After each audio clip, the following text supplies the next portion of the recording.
For millennia, humans have contemplated their mortality.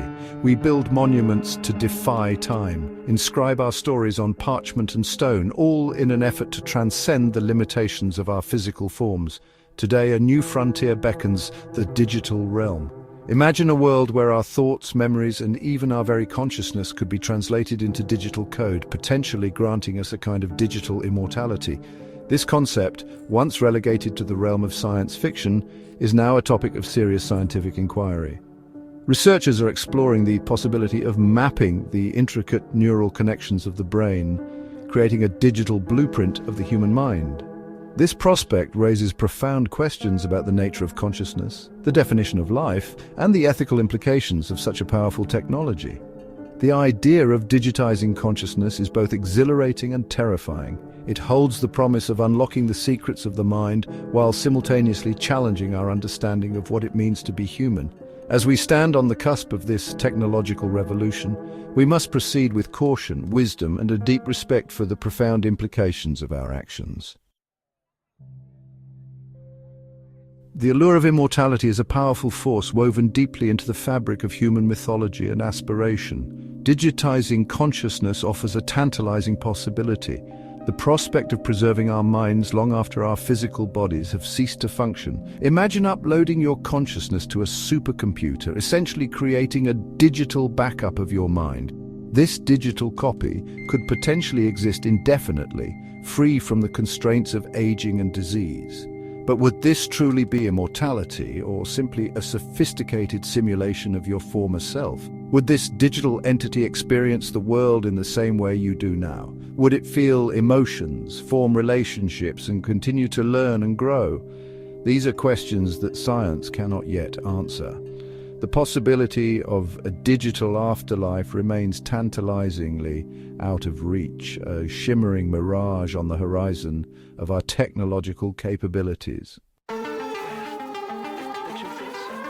The question of whether a digitized consciousness would be truly human is a philosophical Gordian knot. Our sense of self, our emotions, our experiences, all arise from the complex interplay of neurons in our brains. But is this biological machinery the sole source of our humanity?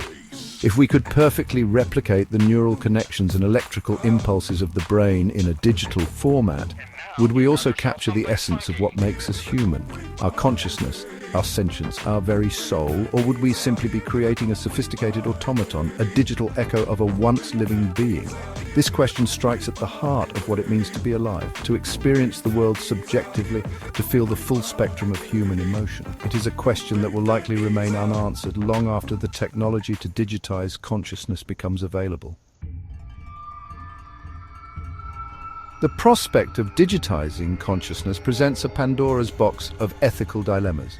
Who would have the right to access and control these digital minds? Would digital consciousness be afforded the same rights and protections as biological humans?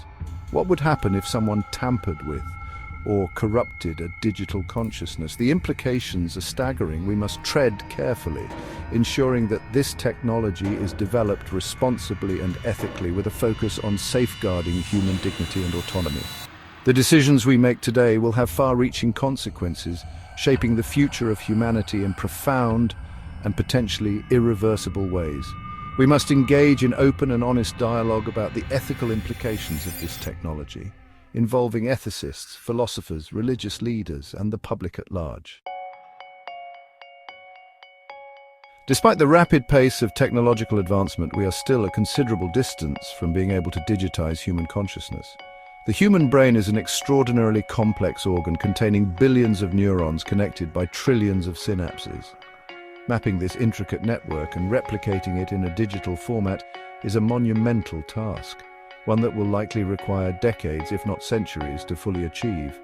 However, significant progress is being made.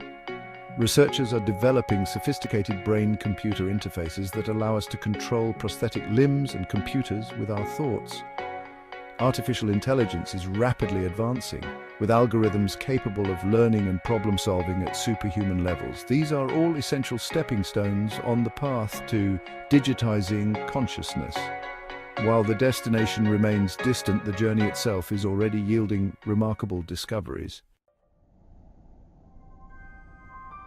Section 6. Pandora's data stream, unveiling the potential perils of digital minds. As with any transformative technology, the ability to digitize consciousness comes with inherent risks. Imagine the potential for hacking, where malicious actors could gain access to and control digital minds. Consider the possibility of digital consciousness being used for nefarious purposes, such as creating armies of digital soldiers or enslaving digital minds for labor. The very notion of immortality raises concerns about overpopulation and resource depletion. What happens when digital minds outnumber biological humans?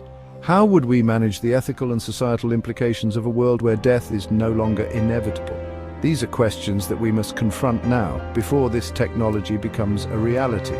We must establish safeguards and regulations to prevent the misuse of digital consciousness, ensuring that it is used for the betterment of humanity and not for its detriment. Section 7.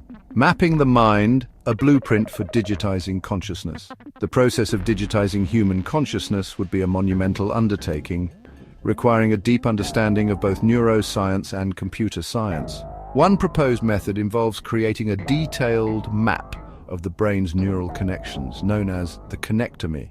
This map would capture the unique wiring diagram of an individual's brain, essentially creating a blueprint of their mind.